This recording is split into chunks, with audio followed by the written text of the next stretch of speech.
The siren cut through the master suite like a serrated blade, a 120 decibel shriek designed to paralyze anyone foolish enough to breach the perimeter. But the woman standing by the bed wasn't paralyzed by the noise. She was frozen by something far quieter. I was hired to fortify a fortress that was already technically impenetrable. I'm a security specialist. I deal in reinforced steel and biometric locks. But standing there, watching her chest heave in the strobe-light chaos, I realized the critical failure point wasn't in the walls. The real danger was pulsing right there, in the hollow of her throat. To understand the woman, you had to understand the structure she built to hide herself. The estate of Emery Steele didn't look like a home. It looked like a command center carved out of the bedrock. A brutalist masterpiece of raw concrete and floor-to-ceiling glass perched precariously on a cliff edge. Emery was the president of Steel Construction, a legacy firm responsible for the city's skyline, and this house was her resume writ large in rebar and cement. It was aggressive, imposing, and utterly cold. I pulled my truck up to the main gate, waiting for the retinal scan to clear. The wind here was relentless, whipping off the Pacific with enough salt to corrode anything that wasn't constantly maintained. That was the first thing I noted, the maintenance cost of isolation. The gate slid open with a heavy hydraulic hiss, and I drove up the winding driveway.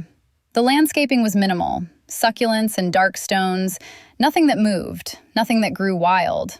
It was a controlled environment, designed to withstand a siege. Stepping out of the truck, the silence hit me first.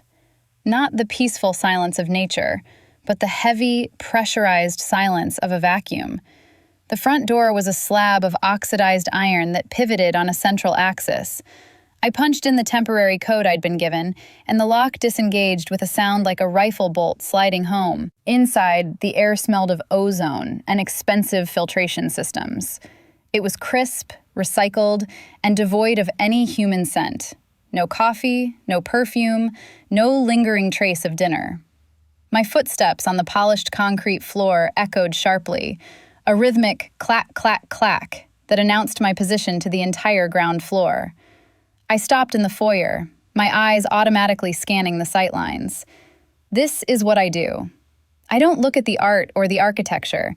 I look for the vectors of attack. To my left, the living area was a vast expanse of gray, the furniture low and angular. To my right, a floating staircase ascended to the private quarters. I treated the home as a grid of potential failure points. The glass walls offered a stunning view of the churning ocean, but to me, they were a vulnerability, a clear line of sight for anyone with a high-powered lens and a boat offshore. The skylights were potential entry points for drones. The smart home system was a playground for any hacker with a decent rig. I dropped my kit on a steel bench. It was heavy, filled with diagnostic tools, frequency scanners, and fiber optic cameras. I wasn't here to install a system. I was here to audit one.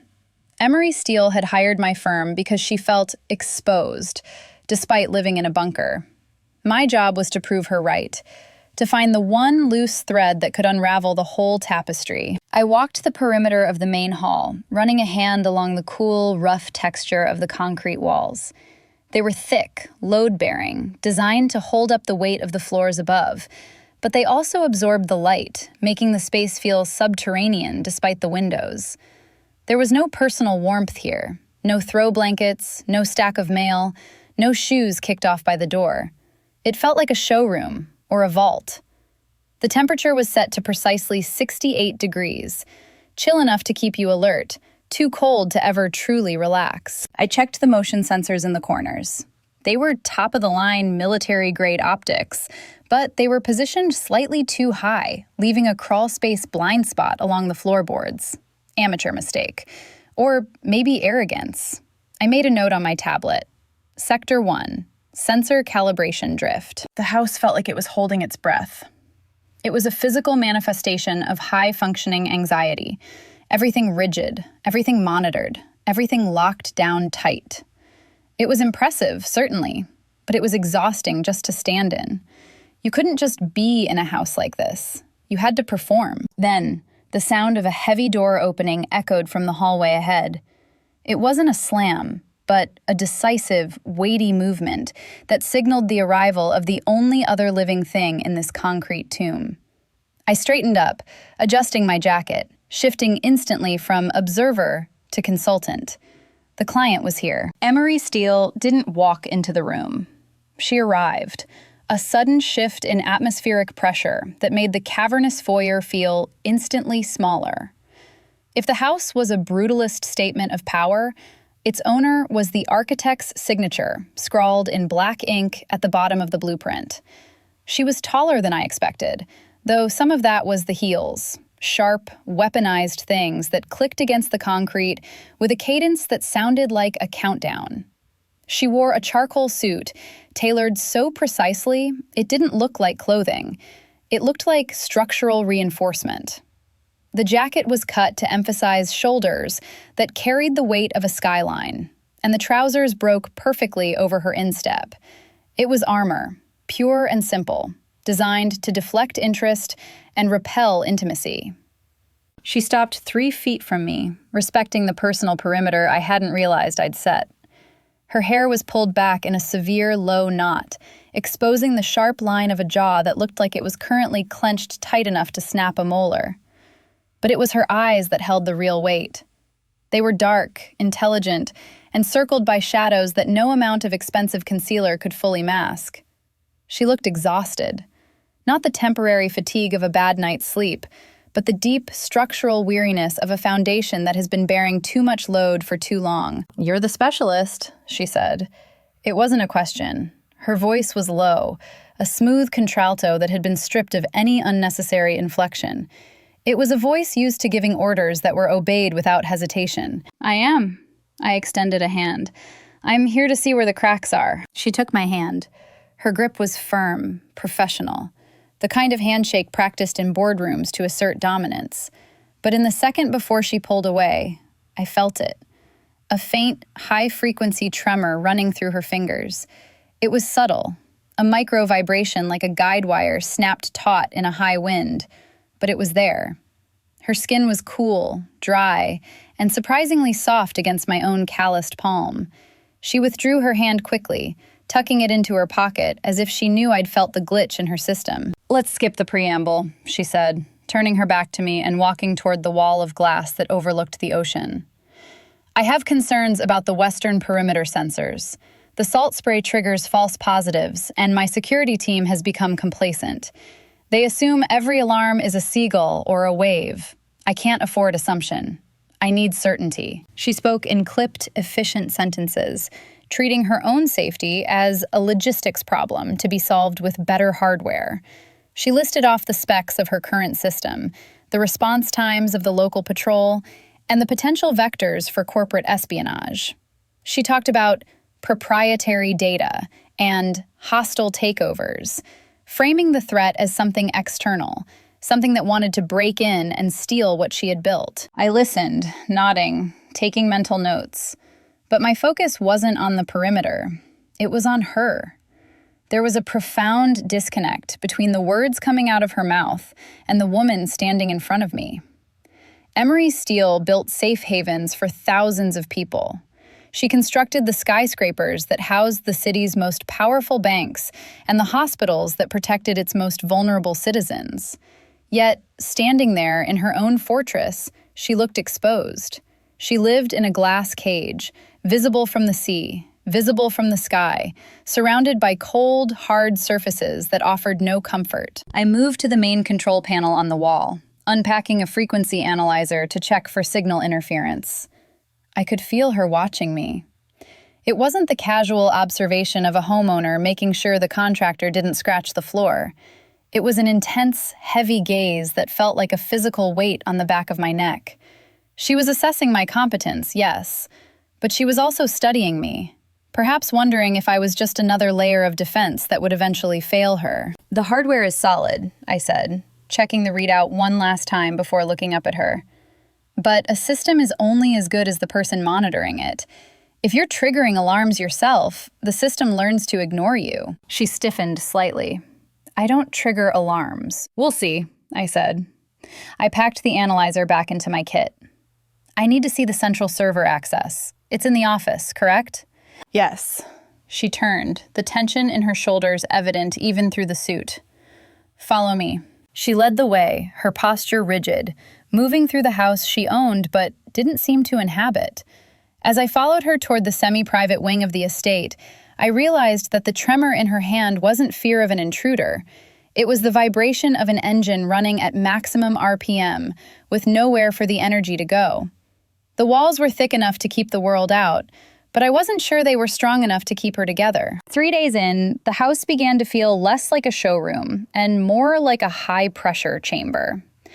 I was working in the library, a space that felt less like a place for reading and more like a data archive.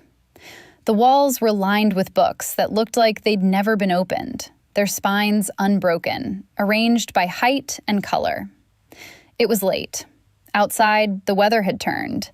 The Pacific storm front we'd been watching on the radar had finally made landfall, and the rain was lashing against the floor-to-ceiling windows with a violence that made the reinforced glass vibrate. Emery was at her desk, a massive slab of reclaimed timber that looked heavy enough to crush a lesser person.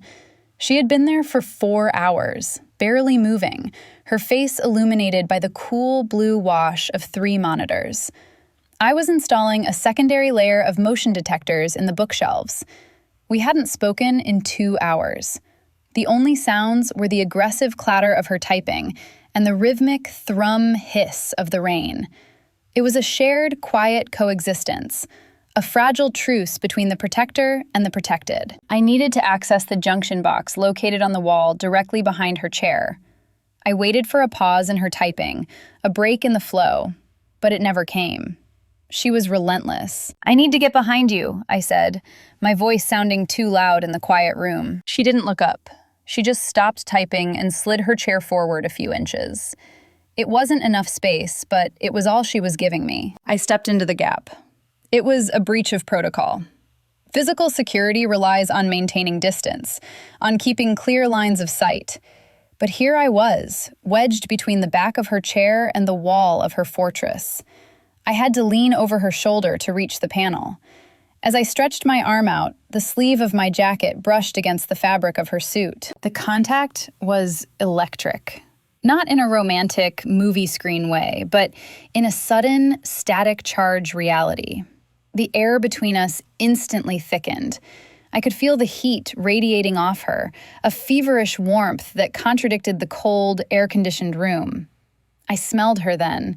Not the sterile ozone of the house, but something deeper. Expensive cedar, sandalwood, and the sharp, metallic tang of cortisol. She smelled like stress. I froze for a split second, my hand hovering over the panel. Emery didn't flinch. She didn't pull away. But I heard it, a small, sharp hitch in her breathing, a disruption in the rhythm. She was hyper-aware of me, of my arm above her, of my body invading the sterile zone she'd cultivated. I flipped the latch on the box, the click loud and decisive. I made the adjustment, my fingers moving efficiently despite the sudden spike in my own pulse, and stepped back, retreating to the safety of the open room to breathe again. "You have ghosts in the machine," I said, keeping my tone neutral, focusing on the tablet in my hand. "The logs show manual triggers on the internal sensors, random times, 3 a.m., 4:15 a.m., but the cameras show nothing." Emery finally turned her chair, taking off her glasses to rub the bridge of her nose. "They aren't ghosts," she said, looking at the rain streaking the glass. "I trip them." I paused. "You trip your own alarms?" "I need to know they work," she replied. Her voice was flat, matter-of-fact. "Sometimes the silence here, it gets too loud. I need to hear the warning. I need to know that if something happens, the house will actually scream." It was a confession disguised as a technical explanation. I looked at her, really looked at her, and the pieces clicked into place. She wasn't afraid of corporate espionage. She wasn't afraid of a break-in. She was terrified of the quiet. She was afraid that she could disappear inside this concrete box and no one would know. She triggered the alarms to prove she still existed, to prove that her safety net was real. "The system works, Emery," I said softly. "You don't need to test it." "Everything breaks eventually," she murmured, turning back to her screens. I just like to know when. She was waiting for the collapse. I watched the back of her head, the tension holding her neck rigid. She wasn't just working. She was bracing for impact. Just then, the overhead lights flickered. A low hum vibrated through the floor as the storm outside intensified, the wind slamming against the house with renewed fury. The power grid wavered, then held, but the brief moment of darkness left a lingering shadow in the room. At 2:14 a.m., the guest wing was a study in sterile comfort, a space designed for transients who weren't expected to linger. I wasn't asleep. I was lying awake, staring at the ceiling, listening to the house settle. Concrete structures don't creak like timber frames. They groan with a low-frequency vibration, like a massive lung slowly exhaling the heat of the day. The silence was heavy, pressurized, until my tablet chirped on the nightstand. It wasn't an alarm. It was a status alert. Zone 4, kitchen. Motion detected. The heat signature on the screen was stationary, pacing back and forth in a tight, frantic loop. It wasn't an intruder pattern. I knew exactly who it was before I even swung my legs out of the warm sheets. I pulled on a black hoodie, leaving my weapon locked in its case. I didn't need a gun for this. I needed to see what was haunting the hallways. The house at night was a different beast entirely. Without the distraction of the sweeping ocean view or the harsh daylight, the architecture felt oppressive, a brutalist tomb of shadows and sharp angles. I moved silently, my bare feet making no sound on the cool stone floor, navigating the dark corridors by memory. When I reached the kitchen entrance, I stopped in the doorway, letting my eyes adjust. The overhead lights were off. The only illumination came from the under-cabinet LEDs, casting a harsh, clinical strip of white light across the stainless steel counters. It looked less like a kitchen and more like an operating theater. Emery was standing by the island. The armor was gone. The charcoal suit, the weaponized heels, the severe pinned-back hair, all of it had been stripped away. She was wearing a simple silk robe the color of old pewter, tied loosely at the waist. Her hair was down, falling in a dark, tangled cascade over her shoulders, softening the sharp line of her jaw. She looked smaller. Without the structural reinforcement of her tailoring, she looked fragile, like a skyscraper stripped down to its wireframe during a demolition. She was staring at a glass of water on the counter, as if it were a complex schematic she couldn't decipher. Her hands were gripping the edge of the marble island, her knuckles white. The tremor I'd felt in her handshake days ago had spread, vibrating through her frame until she looked like she might shatter under the strain. The sensors are sensitive, I said quietly, stepping into the light to avoid startling her. She didn't jump. She just closed her eyes for a second, a long, slow blink that spoke of a headache that had lasted for years. I know, she whispered, her voice rough with disuse. I set the sensitivity myself. You should be sleeping, Emery. Sleep is a liability, she murmured, turning to face me. Her face was scrubbed clean of makeup, revealing the pale, translucent quality of her skin under the harsh lights. When I sleep, I can't control the variables. I wake up thinking the foundation is cracking. I walked further into the room. The distance between us felt different now. In the daylight, with her suit on, there was a professional chasm that couldn't be crossed. Here, in the dark, in pajamas, we were just two bodies in a cold room. What variable are you trying to control right now? I asked, leaning a hip against the counter, keeping my posture relaxed, non-threatening. The noise, she said, tapping her temple. Not the house. The legacy. Do you know what it's like to have your name on half the skyline? To know that if you crack, the city sees it? My father built the foundation, but I'm the one keeping the roof from caving in. Every day I'm holding up the sky, and at night, I can't put it down. She wasn't talking to a security consultant anymore. She was talking to the dark, and I just happened to be standing in it. I didn't offer a solution. I didn't tell her to meditate or take a pill. I moved to the window above the sink. The wind was rattling the frame, a tiny, persistent clack-clack against the latch that I knew would drive someone like her insane. I reached up and tightened the locking mechanism. The noise stopped instantly. I took a glass from the cabinet, filled it with water from the filtration tap, and slid it across the island to her. It was a small gesture, an act of service that wasn't in the contract. I wasn't securing the perimeter. I was securing the woman. Drink, I said softly. Hydration is a variable you can control. She looked at the glass, then at me. Her eyes were dark pools, wide and unguarded. For the first time, she looked at me not as a tool to be utilized, but as a tether. She picked up the glass, her fingers brushing mine. The tremor was still there, but as she took a sip, I watched her shoulders drop a fraction of an inch. "I don't need you to fix the house," she whispered, the glass cool against her lip. "The house is fine. It's the occupant that's malfunctioning." "The occupant is just under load," I corrected gently. "Even steel has a yield point." We stood there for a long moment, the hum of the refrigerator the only sound. I wasn't just a guard dog anymore. I was a witness. She finished the water and set the glass down with a deliberate click. She pulled her robe tighter, the mask slipping back into place, though it didn't fit quite as snugly as before. "Check the private quarters perimeter tomorrow," she said, her voice regaining a shred of its usual command, though it was raspy with fatigue. "I want to walk the grounds. I need air." "I'll be ready at 0800, I replied. She nodded, turning to leave, but paused in the doorway. "Thank you," she said. She didn't say what for. She didn't have to. The silence she left behind wasn't empty anymore. The next afternoon, the world outside the glass walls proved to be as hostile as the sensors suggested. The wind was a physical force on the cliff edge, whipping the Pacific into a gray, churning frenzy below us. It was loud out here. The silence of the house was replaced by the roar of the ocean and the sharp, whistling gale that tore through the scrub brush. This was the wild variable Emery couldn't control, the chaotic edge of her property line, where the manicured landscaping surrendered to gravity and erosion. I was checking the external perimeter sensors, the ones buried in the rocky soil. Emery walked beside me. She had traded the suit for a heavy wool coat and stiff boots.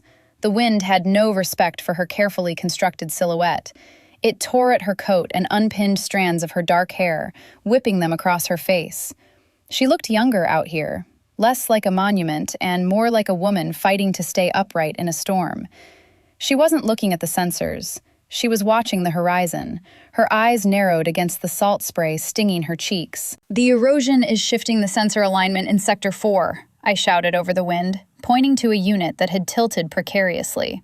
"The ground is literally moving out from under you." "It always is," she replied, her voice snatched away by the gale. She stepped closer to the edge, looking down at the jagged rocks hundreds of feet below. It was a terrifying drop. "That's why we anchor deep. You drill until you hit something that refuses to move." She turned to walk back up the slope, her boot finding purchase on a patch of loose shale. Then, the earth betrayed her. The stone slid. Her ankle rolled. It wasn't a graceful fall. It was a sudden, jarring lurch of gravity claiming its due. I didn't think. I reacted. My hand shot out, grabbing her elbow, while my other arm wrapped around her waist to arrest her momentum. We slammed together, the impact knocking the wind out of us both. For a second, we were a tangle of wool and instinct, balanced on the edge of the slide. I had her. My grip was tight, fingers digging into the thick material of her coat, anchoring her against the slope. She froze. She didn't scramble away or apologize. She just stopped, her hands clutching the lapels of my jacket. The wind howled around us, but in that proximity, the noise faded into background static. I could feel the heat of her body radiating through the layers of clothing, a startling contrast to the biting cold air. Her face was inches from mine, flushed from the wind and the adrenaline. I saw the pulse jumping in her neck, frantic and alive. "I've got you," I said, my voice low, right near her ear. "I know," she breathed. She didn't let go. Neither did I. The touch lingered, stretching past the necessary duration of a rescue into something else, a stabilization. I was the bedrock she had been looking for. "You build everything to withstand a siege, Emery," I said, not moving my hand from her waist. but you build it so rigid that it can't flex. When the ground moves, rigid things snap. You have to have some give. She looked up at me, her eyes searching mine with a terrifying intensity. If I give, the roof comes down. That's a load-bearing wall theory, I countered. But you aren't a wall. You're the person living inside. If you treat yourself like structural concrete, eventually you'll develop stress fractures, and those are harder to fix than a tilted sensor. She slowly loosened her grip on my jacket, but didn't step back. She stayed in my personal space, testing the gravity between us. I don't know how to be anything else, she admitted, the admission torn from her by the wind. I don't know how to not be the thing that holds it all up. You start by letting someone else watch the perimeter, I said. Just for a minute. The wind gusted again, pushing us slightly, and I steadied her. It was a small movement, but it felt monumental. The dynamic had shifted. I wasn't just checking her alarms anymore. I was checking her balance. It's getting cold, she said finally, her voice steadying. She stepped back, smoothing her coat, reassembling the armor, though her hands were shaking. We should check the master suite. The panic button. I need to know it works. Lead the way, I said. We walked back toward the house, the brutalist gray block looming above us. As we crossed the threshold back into the silent, filtered air, I knew we were heading toward the heart of the structure, the one place she couldn't hide from herself. If the rest of the house was a showroom designed to intimidate, the master suite was a vault designed to isolate. Walking into it felt transgressive, like stepping directly into the private architecture of Emery's mind. The room was vast, spanning the entire width of the upper cantilever, with 3 walls of glass that offered a panoramic view of the darkening ocean. There were no curtains, only automated blackout shades that were currently retracted, leaving the room exposed to the bruising purple sky. The furniture was sparse, a low Italian platform bed that looked more like a sacrificial altar than a place to sleep, a single reading chair, and a bedside table that held nothing but a lamp and a phone. It was aggressively lonely.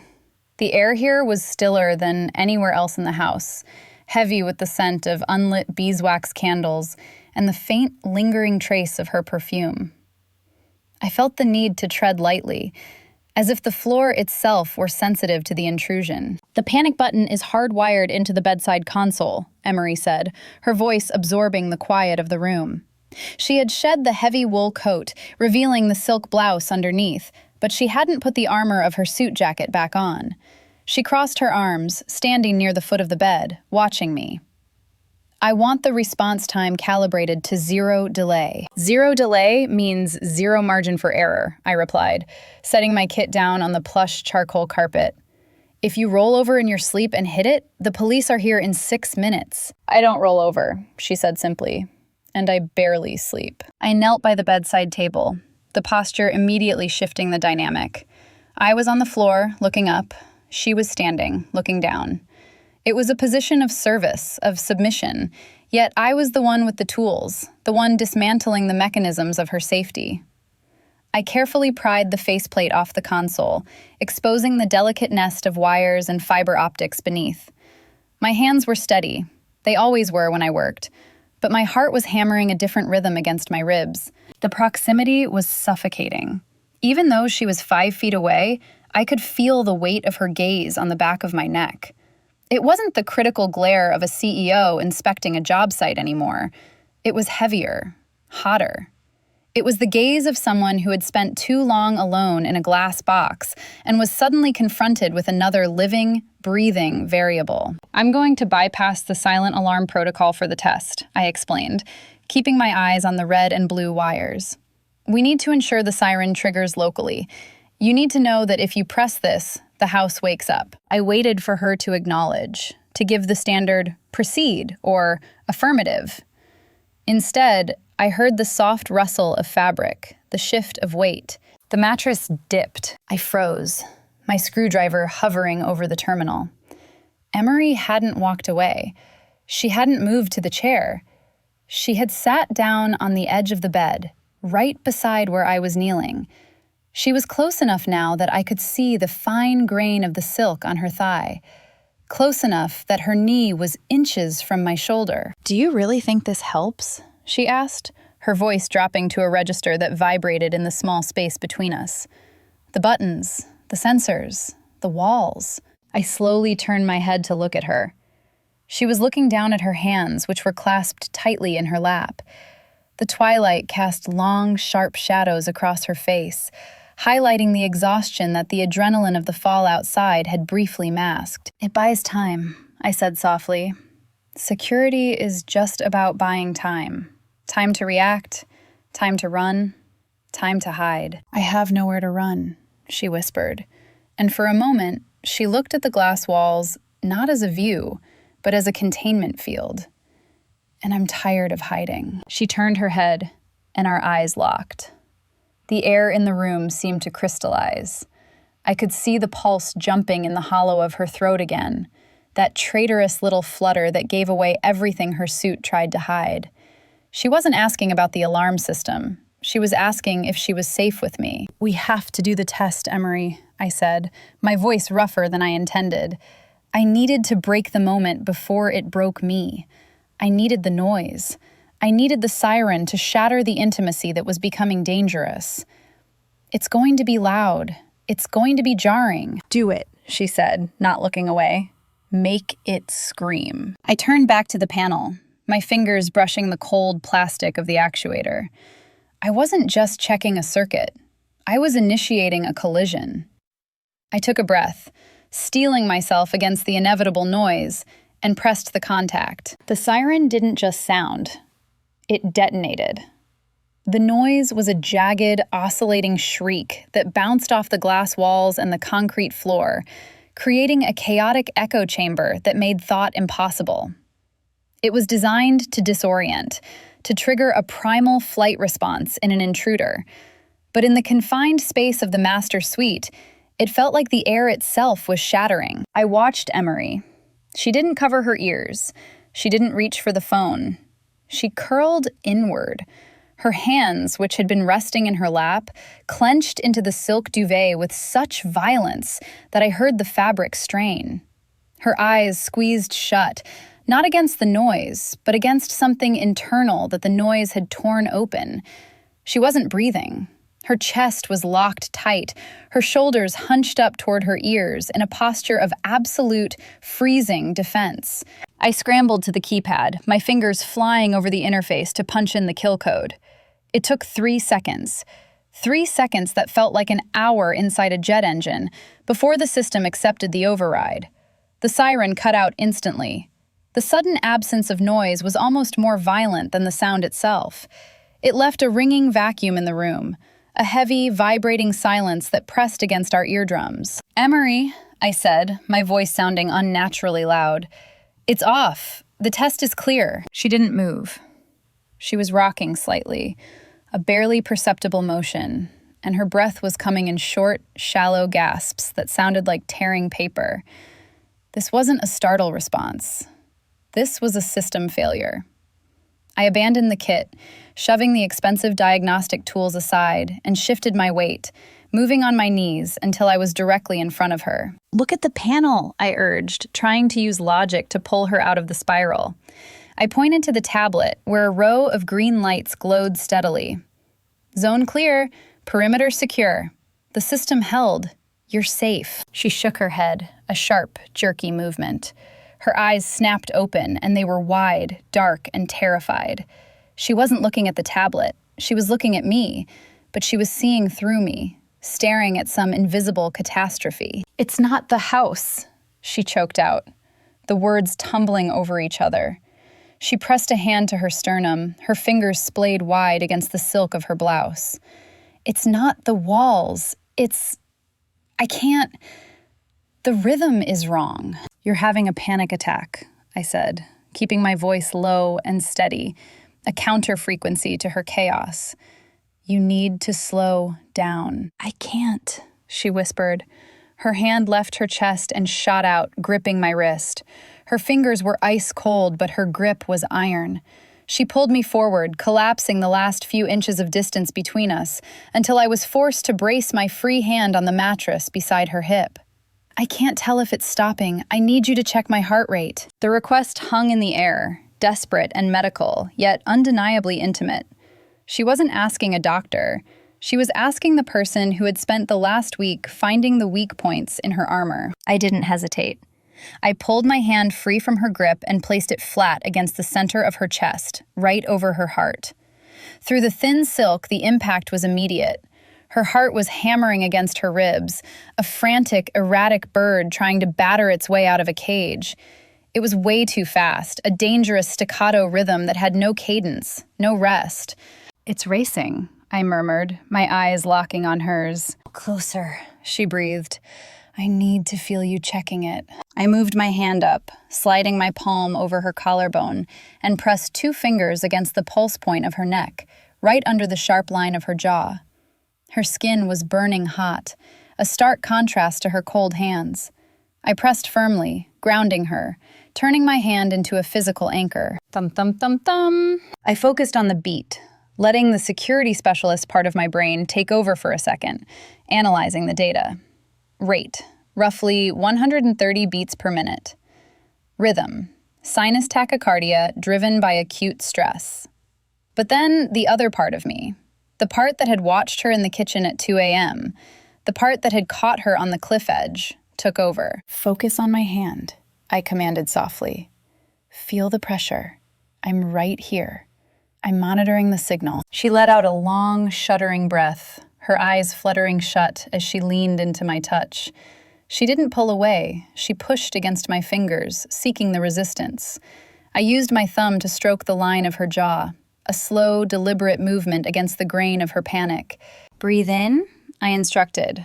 1, 2, 3, hold.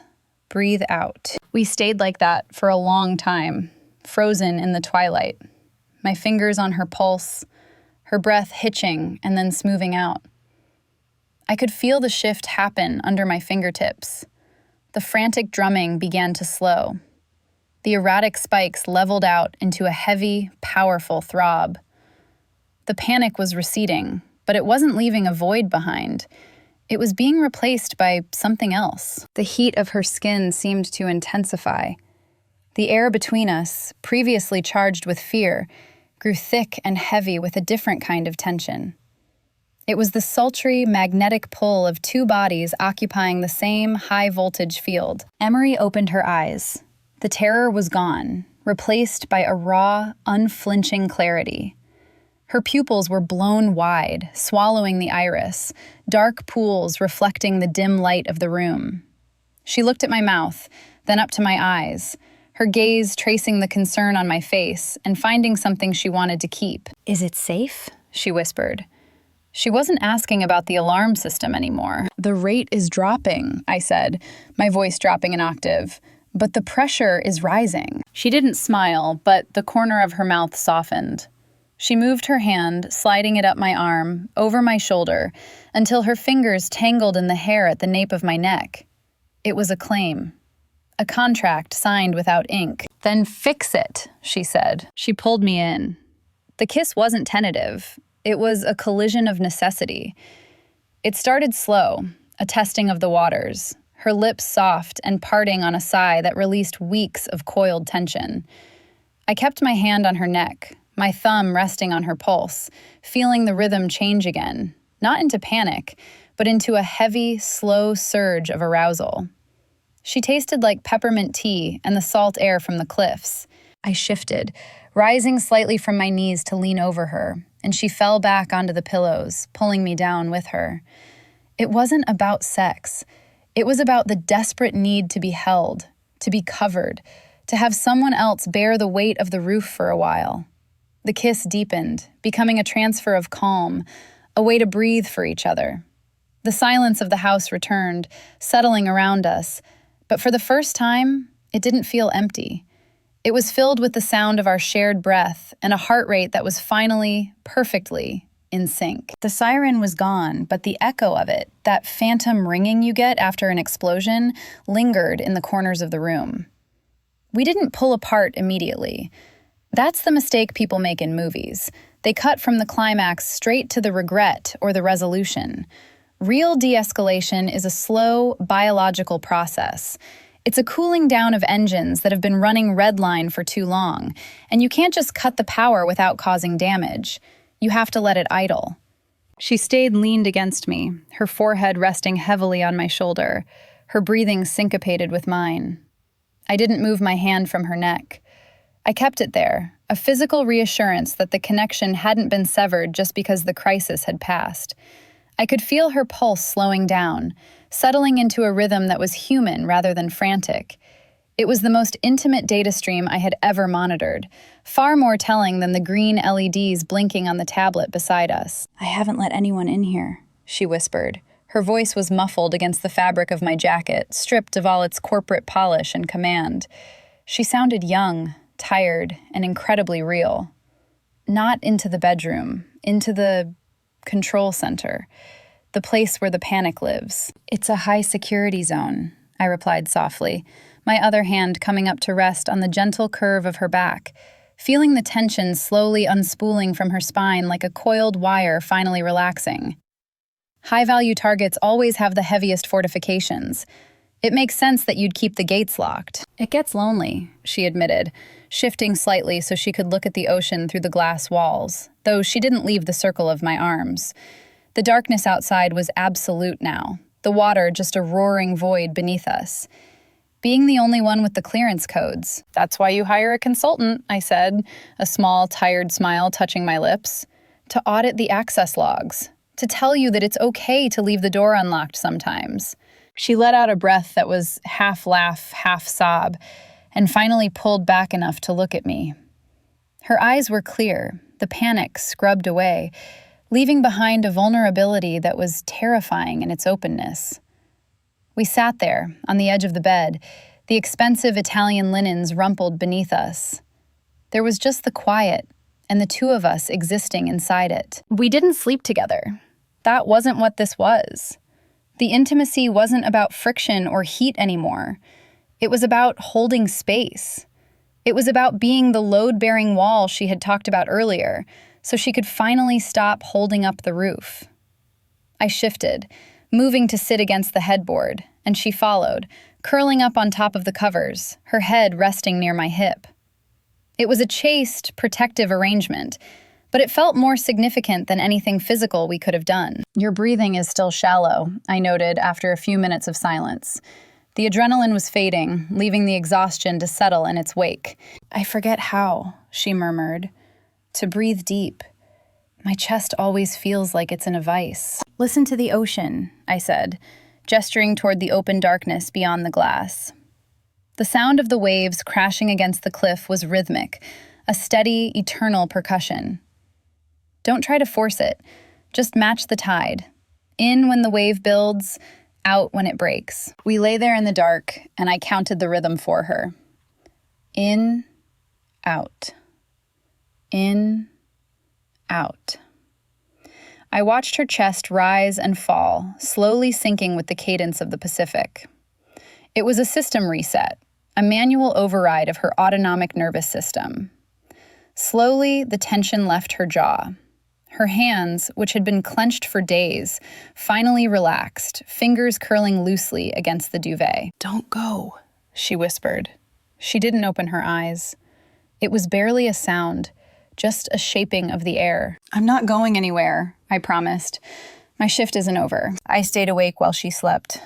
I watched the shadows lengthen and shift across the room as the moon moved over the water. I watched the green light of the alarm panel, confirming that the perimeter was secure, that the sensors were active, that the fortress was holding.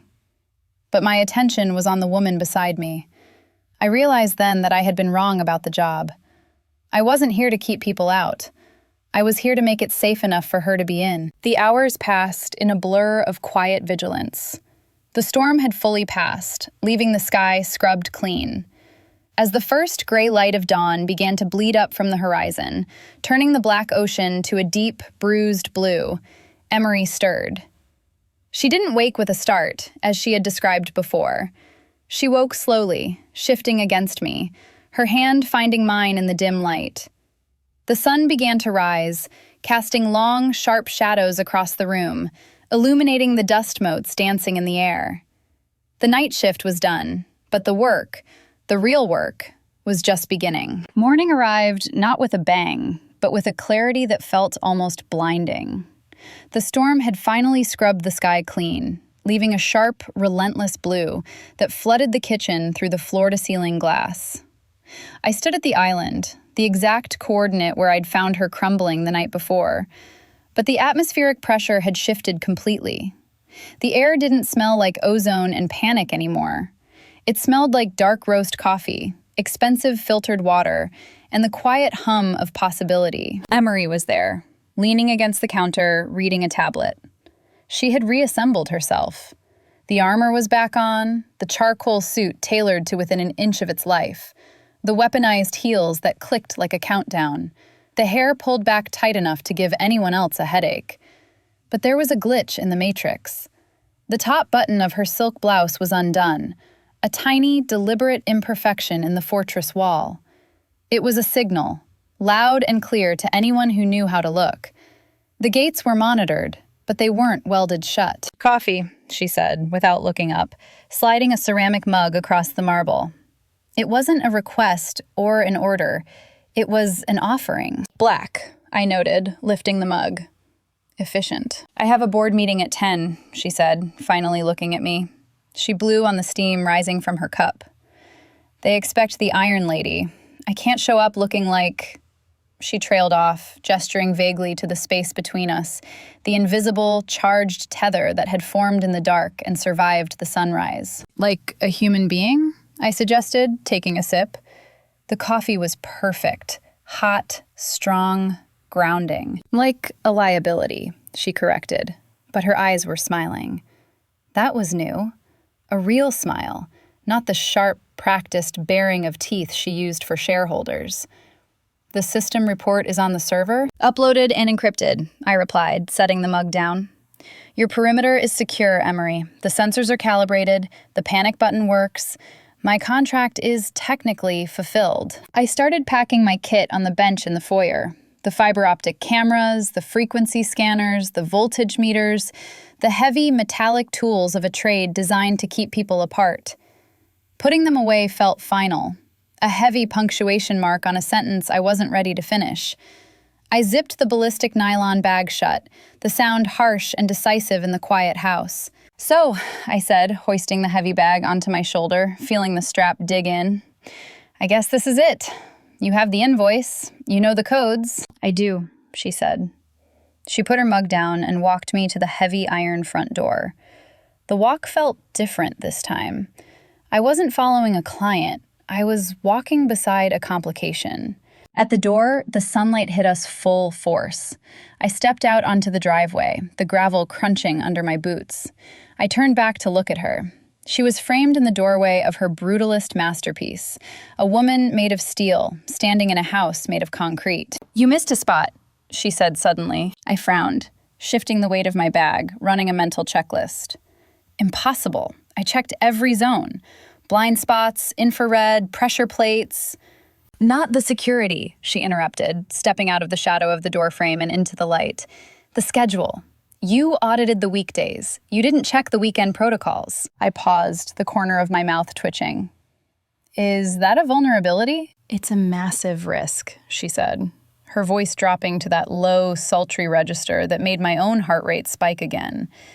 "I have no coverage for dinner on Saturday, or for a drive down the coast. It leaves me completely exposed." "Well," I said, unlocking my truck, the beep echoing off the canyon walls, "we can't have that. Exposure is dangerous." "Exactly," she nodded, the ghost of a challenge in her eyes. "I need a consultant, someone who knows how to handle the pressure." "I might have some availability," I said, opening the door, "but my rates for personal security are high." "I can afford it," she replied. And for the first time, she didn't look like she was talking about money.